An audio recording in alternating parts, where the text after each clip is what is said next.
Kampung Randu Kulon, dahulu sebelum masa kedatangan para pendatang yang kini memadati setiap sudutnya, menyimpan ribuan cerita misteri. Dari hal-hal yang biasa hingga kejadian di luar nalar manusia, kengerian terasa begitu nyata ketika menapakkan kaki di kampung ini.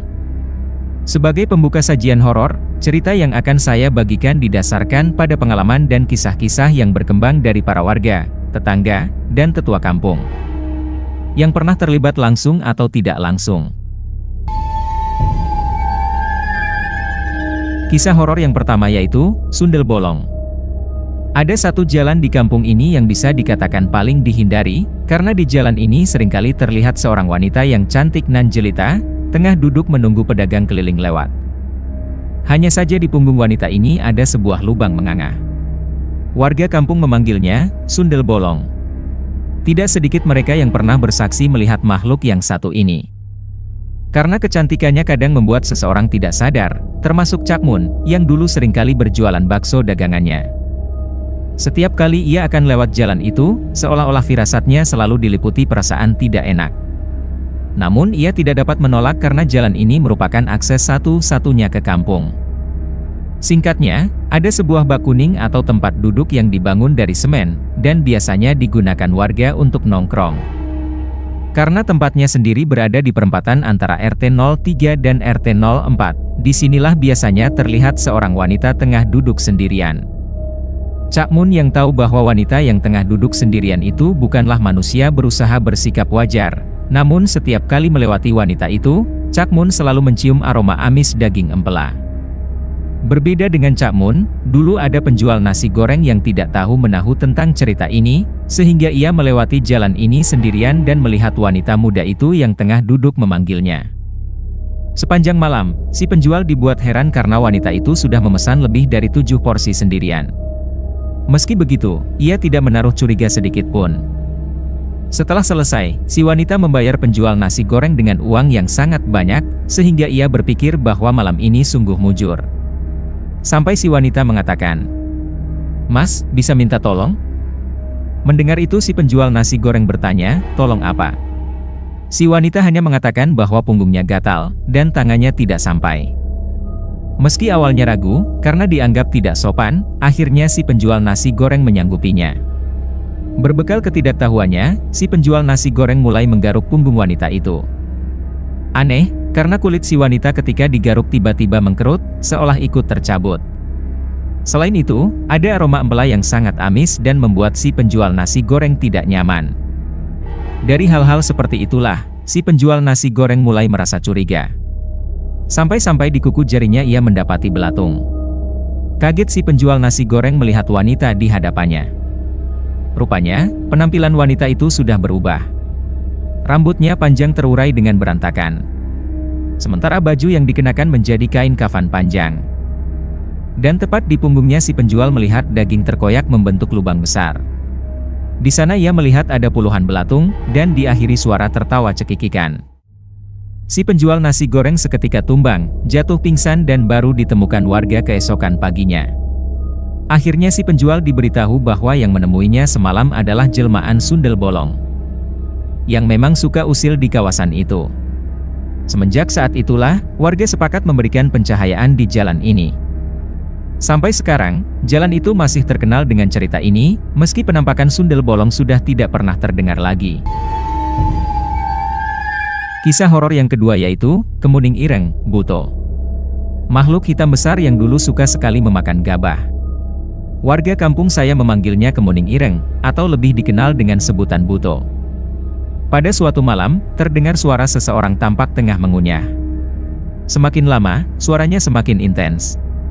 Karena rasa penasaran, maka dicari suara itu yang rupanya berasal dari sawah. Namun anehnya, tidak ada siapapun di sana, tapi suaranya masih terdengar. Dengan rasa penasaran dan hanya berbekal obor di tangan, Pak Salim tetap mencari makhluk tersebut. Ia tidak pernah berpikir macam-macam sebelumnya. Berjalan di atas rerumputan basah di samping sawah, Pak Salim masih mencari sumber suara itu. Sampai ia berhenti di atas tumpukan padi yang sudah dibabat dan menyisakan akar liarnya. Di sana Pak Salim melihatnya. Sesosok makhluk yang tingginya hampir setara dengan pohon mengkudu, besarnya kurang lebih seperti 3 lelaki dewasa gemuk. Kulitnya hitam legam dengan mata kecil di wajah. Sosok itu sedang menyaruk-nyaruk bekas gabah, memasukkannya ke dalam mulutnya yang besar. Seolah-olah makhluk itu sudah lama tidak makan. Melihat itu, Pak Salim sampai harus menahan napas. Karena Pak Salim tahu makhluk apa yang ada di hadapannya. Dalam keadaan sendirian, Pak Salim masih menunggu makhluk itu pergi. Benar saja, setelah puas melahap habis sisa gabah di depannya, makhluk itu pergi dengan langkah tersaruk-saruk. Yang Pak Salim ingat hanya satu, bau tubuhnya seperti bau ubi yang dipanggang dalam api. Berpikir bahwa Pak Salim sudah aman, ia menceritakan ini pada semua orang. Beberapa menanggapi dengan tidak percaya, yang lain menanggapi dengan ngeri.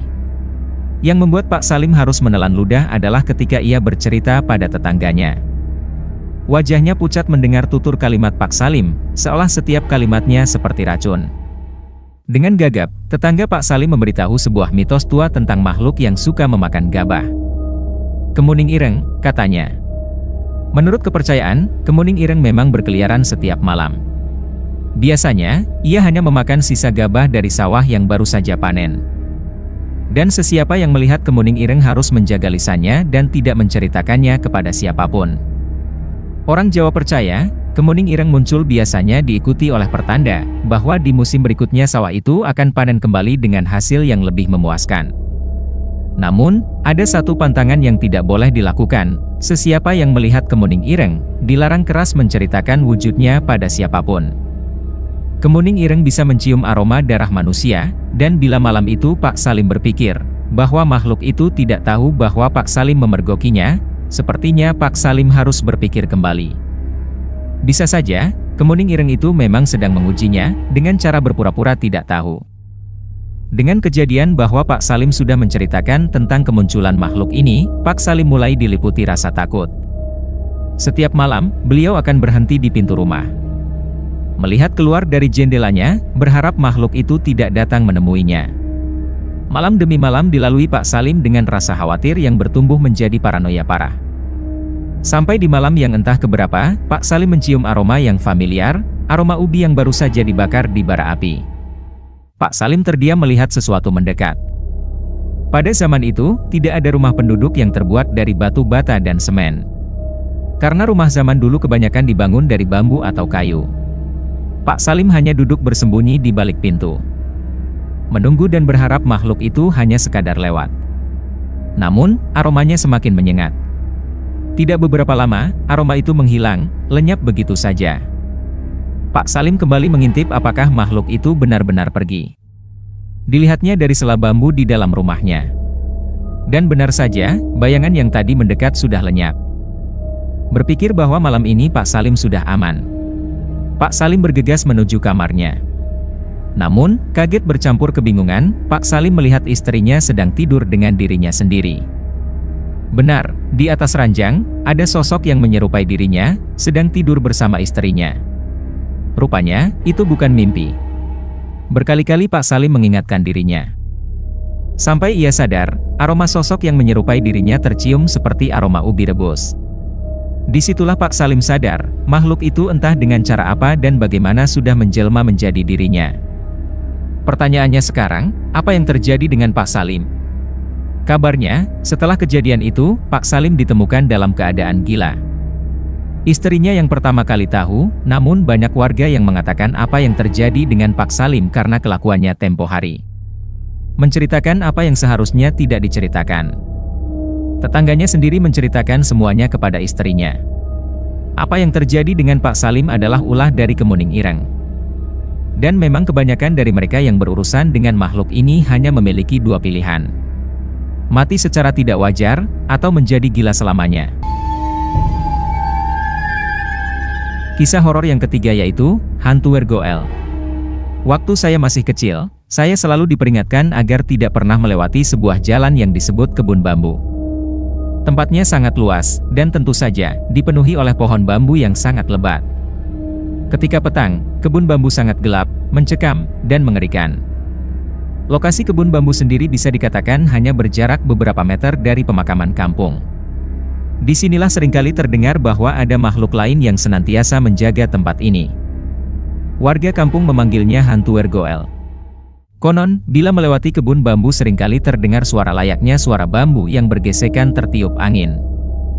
Disarankan untuk segera lari dari tempat itu, karena suara itu adalah pertanda bahwa tidak jauh dari sana ada hantu Wergoel yang sudah mengamati.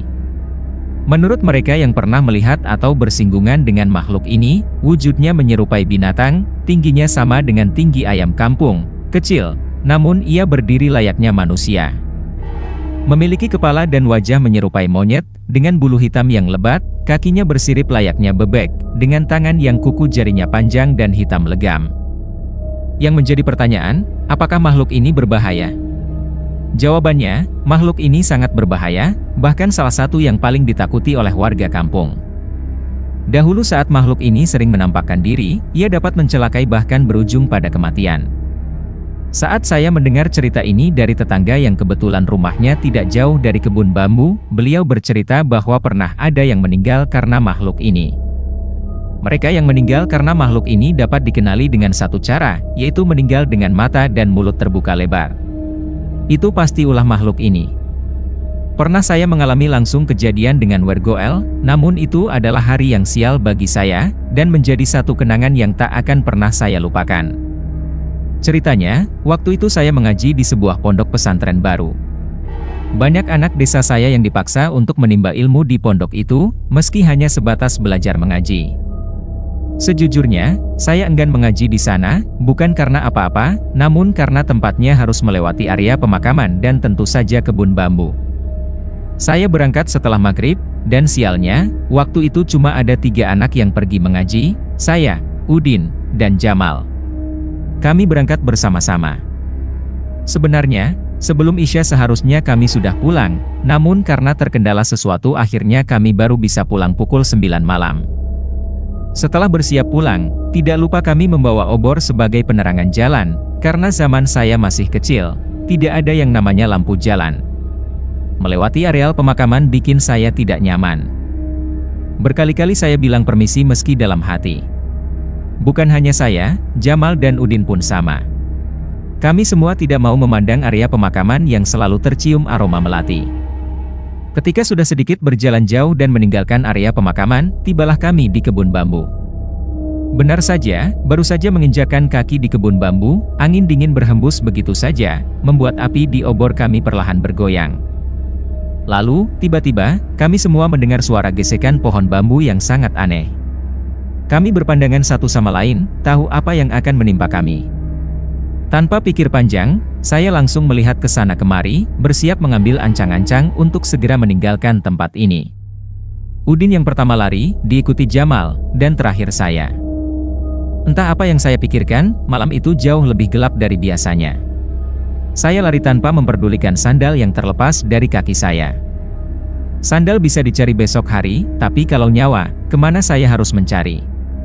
Udin dan Jamal sudah menghilang dari pandangan saya. Memang sial betul saya, karena saya yang paling kecil saat itu, langkah kaki saya tidak selebar mereka berdua. Belum juga saya memikirkan itu, tiba-tiba kaki saya terperosok masuk saat tersandung sulur-sulur bambu yang tidak saya lihat di depan saya. Sontak saya terjatuh dengan wajah menghantam tanah. Keras sekali, sampai kening saya sakit sekali. Lalu, suara itu kembali lagi. Dan benar saja, sebelum saya bisa berdiri, di depan saya muncul makhluk kecil. Tingginya tidak lebih tinggi dari anjing milik tetangga saya, mungkin seukuran ayam kampung. Matanya merah menyala di tengah kegelapan. Kepalanya benar-benar menyerupai monyet lengkap dengan taringnya ketika makhluk itu bersuara seperti gesekan pohon bambu. Tidak ada pergerakan di antara kami berdua. Saya terpaku dengan sosok yang asing dan mengundang rasa penasaran. Dari cerita yang saya dengar tentang hantu ini, biasanya hantu ini menggelitik korbannya hingga tewas. Itulah sebabnya korbannya meninggal dengan mata dan mulut terbuka. Namun, yang tidak saya tahu adalah proses bagaimana makhluk ini menggelitik korbannya. Ada lagi yang pernah saya dengar tentang makhluk ini. Meski kakinya bersirip seperti bebek, ketika berlari, makhluk ini cepatnya bukan main. Bahkan mustahil bisa selamat dari kejaran Wergoel. Hanya ada satu cara yang bisa menyelamatkan diri dari cengkeraman Wergoel, yaitu dengan menggunakan dahan pisang. Wergoel sangat takut dengan suara cambuk yang keras. Suara cambuk bisa dihasilkan dari dahan pisang yang diinjak sampai membentuk sulur yang meliuk. Sehingga ketika dilecutkan ke tanah, suaranya menyerupai suara cambuk yang menggelegar. Sayangnya, tidak ada kebun pisang di area kebun bambu. Hanya dahan dan sulur bambu yang mustahil bisa menghasilkan suara menyerupai cambuk. Jadi saya hanya terpaku mematung melihat makhluk itu yang berdiri seperti menunggu reaksi saya. Pasrah, itu yang dulu saya pikirkan. Sampai saya mendengar suara cambuk dilecutkan dari jauh. Rupanya itu Udin dan Jamal. Mereka kembali dan berlari menuju saya sembari menghantakkan cambuk dari dahan pohon pisang. Seketika itu juga, saya bisa melihat makhluk itu berlari cepat sekali, menghilang di sela-sela bambu yang bertebaran di kebun ini. Rupanya, Udin dan Jamal tidak meninggalkan saya. Saat mendengar suara Wergoel, mereka sudah diperingatkan karena Wergoel biasanya hanya mengejar satu orang yang paling lambat. Wergoel tidak pernah bisa menyerang lebih dari satu kali. Untuk itulah yang pertama kali mereka lakukan adalah mencari pohon pisang, karena mereka tahu saya tidak akan bisa lari secepat mereka. Malam itu menjadi kenangan bagi kami bertiga. Setiap kali saya bertemu dengan Jamal dan Udin, saya selalu mengingatkan mereka tentang masa kecil kami di mana kami bertemu dengan Wergoel. Ini akan terus saya ceritakan kepada anak-anak saya kelak. Satu hal lagi yang akan saya jelaskan, konon menurut kabar yang saya dengar, kemunculan Wergoel biasanya menjadi pertanda. Bukan pertanda baik atau buruk, melainkan pertanda bahwa tidak jauh dari tempat suara Wergoel muncul, sesungguhnya ada makhluk yang jauh lebih mengerikan tengah mengamati. Kisah horor yang keempat yaitu, tamu yang tak diundang. Malam itu, hujan rintik-rintik terus mengguyur kampung Randu Kulon selama 3 hari berturut-turut. Pos ronda terlihat sepi, tidak ada yang mau repot-repot berjaga di malam yang dingin dan basah ini, begitu pula yang dipikirkan oleh Mbah Gimon. Usianya saat itu masih sekitar 30-an, tergolong muda. Namun, kaget bercampur penasaran ketika Mbah Gimon melihat seseorang duduk sendirian di pos ronda yang hanya beberapa meter dari rumahnya. Di bawah cahaya lampu petromas yang berkelip-kelip, sosok itu duduk dengan tenang. Siapakah gerangan? Pikir Mbah Gimon dalam hati. Rasa penasaran itu ditepis begitu saja, berpikir mungkin hanya anak muda yang mencari angin atau orang yang berteduh dari rintik hujan. Aneh, kejadian ini terjadi berkali-kali. Setiap malam, dikala hujan turun dan tidak ada warga yang keluar rumah, selalu ada sosok itu duduk sendirian di pos ronda. Namun, apa yang sebenarnya terjadi di balik sosok misterius itu? Apakah benar hanya orang biasa yang mencari perlindungan dari hujan, atau ada sesuatu yang lebih menyeramkan yang menghuni kampung ini bersama para penduduknya? Rasa penasaran Mbah Gimon semakin memuncak. Malam itu, ketika hujan kembali turun, ia memberanikan diri menemui sosok yang selalu duduk di pos ronda. Benar saja, sosok itu seperti sudah menunggunya. Assalamualaikum, sapa Mbah Gimon. Di hadapannya ada seorang pemuda, lebih muda darinya. Pemuda itu tidak menjawab, hanya tersenyum tipis. Mbah Gimon belum pernah melihat wajah pemuda ini di kampung yang hanya dihuni beberapa kepala keluarga. Siapa ya? Kok baru pertama kali saya lihat kamu di sini? Tanya Mbah Gimon dalam bahasa Jawa. Pemuda itu tetap tidak menjawab, hanya duduk dan memandang Mbah Gimon dengan senyum yang tak bermakna. Malam semakin dingin, menusuk tulang. Mbah Gimon merasa semakin curiga. Tak lama kemudian, muncul seseorang dengan baju koko dan peci putih, beraroma wangi. Tanpa suara, orang itu sudah berdiri di hadapan mereka berdua. Assalamualaikum, sapanya dengan ramah. Waalaikumsalam, jawab Mbah Gimon, mencium tangan orang itu. Ternyata dia adalah Pak Muslimin, guru ngaji dan imam surau di kampung ini. Pak Muslimin memandang pemuda asing itu lama, kemudian duduk di samping mereka. Ada apa toh nak, kok kamu ada di sini? Tanyanya. Untuk pertama kalinya, pemuda itu menjawab dengan suara kecil dan sopan, saya baru saja diusir oleh Maharatu, jadi belum punya tempat tinggal. Mbah Gimon tertegun mendengar ucapan pemuda itu. Apa maksudnya Maharatu? Siapa yang mengusir pemuda ini? Namun, ia memilih untuk mendengarkan lebih lanjut. Oh begitu, kata Pak Muslimin, sudah begini saja. Bagaimana kalau kamu tak kasih tempat tinggal biar kamu tidak mengganggu warga sini, tawar Pak Muslimin. Baik Pak, bila ada saya mau, jawab pemuda itu. Ada, kata Pak Muslimin, nama tempat tinggal yang tak tawarkan itu sapi. Mbah Gimon semakin bingung dengan ucapan Pak Muslimin. Apa maksudnya dengan membahas sapi? Tak lama kemudian, terdengar suara langkah kaki mendekat. Mbah Gimon, Pak Muslimin, dan pemuda itu memandang ke arah suara.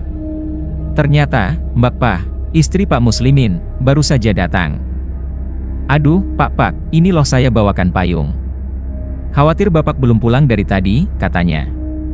Tiba-tiba, pemuda itu berdiri lalu berujar dengan senyuman di wajahnya. Oh, ini apa yang namanya sapi itu? Sejenak keheningan menyelimuti. Mbah Gimon merasa bulu kuduknya meremang. Ada sesuatu yang tidak beres. Sosok pemuda itu, senyumnya yang dingin, dan kata-kata anehnya membuat suasana semakin mencekam. Siapakah sebenarnya pemuda ini?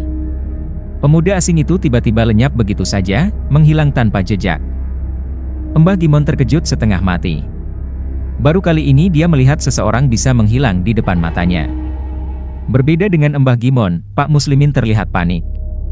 Anjing! Benar-benar setan satu ini, makinya sembari mendekati istrinya yang tiba-tiba berdiri dengan mata kosong. Ada apa, Pak? Tanya Mbah Gimon, wajahnya masih bingung bercampur ngeri, menyaksikan kejadian di luar nalar ini. Ini loh, Mon, setan ini sudah enak saya tawari tubuh sapi, malah masuk ke tubuh istriku. Apa dikira istriku ini sapi, kata Pak Muslimin kesal. Setan apa, Pak? Tanya Mbah Gimon, penasaran dan bingung. Loh, jadi dari tadi kamu tidak tahu siapa anak lelaki yang menemani kamu tadi di sini? Mbah Gimon menggelengkan kepalanya. Itu tadi bukan manusia, Mon. Itu pocong dari pabrik gula. Mbah Gimon terkejut, wajahnya pucat. Pak Muslimin pun segera membawa istrinya pulang, entah apa yang akan dilakukannya untuk mengeluarkan pocong itu dari tubuh istrinya. Sementara itu, Mbah Gimon berlari pulang dan mencoba melupakan apa yang baru saja terjadi. Ini adalah sekelumit cerita yang saya dengar dari Mbah Gimon dulu. Setiap kali beliau bercerita, saya berpikir kembali, bagaimana bila saya yang dihadapkan dengan pocong secara langsung? Misteri dan kengerian yang menyelimuti Kampung Randu Kulon masih banyak yang belum terungkap. Kisah horor yang kelima yaitu, Nyai Pigih. Kisah Nyai Pigih memang menyimpan sejuta misteri di RT 05. Di antara semua rumah, tempat paling sepi dan gelap gulita di hari petang adalah rumah Yudi, terutama dengan keberadaan pohon juet tua di samping kamarnya. Pohon juet, sejak lama, dipercaya memiliki hubungan dengan dunia gaib, dan kabarnya pohon ini disukai oleh makhluk halus seperti kuntilanak, sundel bolong, dan Nyai Pigih.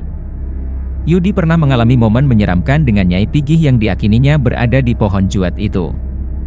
Setiap malam, aroma melati yang khas menguar dari luar kamarnya, sebuah tanda kehadiran makhluk halus. Namun, suatu malam, bukan hanya aroma melati yang tercium, tetapi juga ketukan di jendela kayu kamarnya yang membuat bulu kuduknya merinding. Tok tok tok, suara ketukan itu menggetarkan hati Yudi. Tanpa keberanian untuk memeriksanya, Yudi hanya mendengarkan dari balik dinding kamar. Namun, ketakutan datang saat Yudi melihat sosok putih di bawah pohon juet dari celah jendela. Sosok itu, mengenakan gaun putih dengan rambut panjang terurai, terdengar bernyanyi dengan suara lirih. Keberanian Yudi diuji ketika ia memutuskan untuk mengintip sosok tersebut.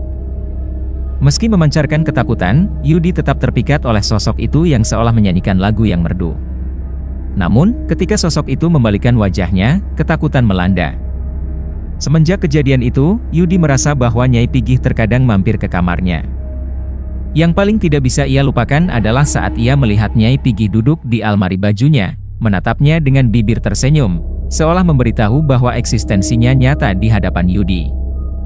Meski begitu, Yudi bersyukur bahwa Nyai Pigih tidak pernah mencelakainya, hanya menampakkan diri sesekali untuk memberitahu keberadaannya. Kisah horor yang keenam yaitu, Mbah Putri, Bahu Laweyan, dan Jin Penjaga. Mbah Putri adalah salah satu tetua yang paling dihormati di kampung ini. Sebelum kampung ini benar-benar berdiri seperti sekarang, Mbah Putrilah yang pertama kali tinggal di sebuah rumah besar dengan gaya arsitektur Belanda. Menurut kabar yang sering saya dengar dari orang-orang, sehari-hari Mbah Putri mengenakan kebaya lengkap dengan sanggulnya. Namun, ada hal yang membuat warga sedikit takut dengan Mbah Putri. Kabarnya, di belakang Mbah Putri kadang terlihat manusia yang tinggi besar. Beberapa menyebutnya sebagai jin penjaga yang mengikuti Mbah Putri. Dan berapakah jumlah mereka? Mungkin ini terdengar sedikit berlebihan, tetapi menurut apa yang saya dengar dari cerita orang-orang yang mengikuti Mbah Putri hampir seperti sebuah pasukan kerajaan. Ada lagi yang membuat Mbah Putri sedikit ditakuti, yaitu dia seringkali memakan bunga-bungaan yang tumbuh di halaman rumahnya secara langsung tepat di depan warga kampung. Benarkah Mbah Putri sebegitu misteriusnya? Kali ini, saya akan ceritakan detail siapa Mbah Putri itu. Mbah Putri pertama kali datang dan membangun rumah di kampung ini setelah mengikuti suaminya yang seorang menir yang bertugas mengawasi lahan tebu. Suaminya Mbah Putri sendiri memiliki kedudukan strategis di pabrik gula dekat dengan kampung saya. Sebelum kampung ini dihuni, yang ada di sini hanya sebuah rawa yang dipenuhi oleh pepohonan rindang. Di kiri kanan rumah pun hanya ada tanaman-tanaman liar. Saat itu, keadaan kampung ini nyaris seperti alas kecil, begitu sepi dan mencekam. Selama pernikahan Mbah Putri dengan suaminya, Menir, Mbah Putri belum juga dikaruniai seorang anak. Kabarnya, banyak gosip yang berkembang bahkan sampai suami ke-14-nya, Mbah Putri dikabarkan tidak boleh bersetubuh dengan lelaki manapun termasuk suaminya sendiri. Namun itu hanya sebuah rumor. Yang terjadi adalah suami Mbah Putri lebih banyak menghabiskan waktu di pabrik atau lahan tebu yang jaraknya tidak terlalu jauh dari desa saya. Karena sendirian inilah, kabarnya Mbah Putri seringkali berinteraksi dengan mereka yang berbeda alam. Disinilah pertanyaan terbesar saya muncul. Mungkinkah kesepian yang membuat Mbah Putri beralih menjadi sesuatu yang membuat orang-orang berpikir bahwa Mbah Putri memiliki ilmu hitam? Sebegitu kuatnyakah beliau? Sampai tidak ada yang berani membicarakan beliau termasuk para tetua kampung. Namun ada cerita yang selalu membuat saya merinding tiap kali saya ingat. Setahu saya sampai saat ini, saya tidak pernah tahu bagaimana wajah atau rupa Mbah Putri. Namun ibu selalu mengatakan bahwa saya seringkali didatangi oleh Mbah Putri. Bahkan ibu bercerita, Mbah Putri sudah menganggap saya sebagai anaknya. Sekarang, setiap kali saya ingat nama beliau, saya selalu terbayang wajah wanita tua yang tidak pernah saya lihat secara nyata. Namun wajah wanita tua itu selalu terkenang, termasuk ketika saya melihat Nini Towok, wajahnya nyaris sama persis. Mungkinkah itu wajah Mbah Putri? Saya tidak tahu. Kembali ke cerita Mbah Putri, disinilah, dulu, Mbah Putri kabarnya pernah membuat sebuah patung kecil yang dibuat dari jerami dan batok kelapa. Patung itu diletakkan tepat di depan rumahnya. Setiap hari, patung itu terus bertambah. Sampai halaman Mbah Putri penuh dengan patung itu. Ketika suaminya pulang, beliau kaget dengan apa yang terjadi di dalam rumah mereka. Disinilah awal kengerian itu muncul, karena patung yang lebih terlihat seperti boneka pasak itu, kabarnya di setiap patung jerami itu, ada jin yang mendiaminya. Setiap malam, ketika hari mulai gelap, seringkali terdengar suara-suara dari luar rumah yang membuat suaminya tidak nyaman. Berbeda dengan suaminya, Mbah Putri senantiasa memasang wajah penuh senyuman yang diartikan seperti melihat anaknya sendiri. Lambat laun, suaminya semakin lama kesehatannya semakin menurun. Beliau menjadi lebih sering sakit-sakitan. Namun, Mbah Putri tetap menjalankan kewajibannya sebagai istri, merawat dan menemaninya bahkan sampai ajal menjemput. Mbah Putri kemudian kembali menikah. Suami keduanya beliau juga bernasib sama, lama-kelamaan entah apa yang terjadi di rumah itu, tiba-tiba saja jatuh sakit, lalu kemudian berujung pada maut. Kembali, disinilah mulai banyak pendatang yang menempati lahan di kampung ini. Disinilah, kakek saya membuka lahan pertama, yang anehnya saat kakek saya datang, dia sempat bertamu di rumah Mbah Putri.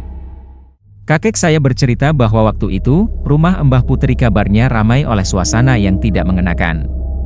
Dan benar saja. Rupanya, pasak-pasak yang dipasang memang bukan pasak sembarangan. Rupanya itu adalah cara Mbah Putri melindungi dirinya. Mbah Putri ternyata adalah seorang bahulawean. Bahulawean adalah mereka yang umumnya sudah disukai oleh jin sejak pertama kali mereka lahir. Jin ini tidak berniat merasuki atau mencelakai. Sebaliknya, mereka menjaga si bahulawean. Namun, ada catatan penting, tidak boleh ada yang berani mendekati seorang bahulawean, apalagi menikahinya, karena jin ini akan terus membuat pasangan bahulawean tersiksa hingga meninggal. Cara membunuh jin-jin tersebut, menurut orang yang tahu perihal fenomena ini. Setiap malam hari, ketika sudah terlelap, jin ini akan menghisap darah pasangannya perlahan-lahan, yang akhirnya menjadi rasa sakit hingga berujung pada kematian. Namun, yang menarik, bahu lawean biasanya hanya berakhir di pernikahan ketujuh. Setelah itu, mereka terlepas dari ikatan jin itu. Pertanyaannya, mengapa Mbah Putri bisa menikah hingga 14 kali? Jawabannya, karena yang ikut Mbah Putri bukan hanya satu jin, melainkan satu pasukan jin. Saya akhiri cerita horor tentang Kampung Randu Kulon sampai di sini. Terima kasih telah menyaksikan kisah-kisah ini sampai akhir. Semoga malam-malam Anda menyenangkan.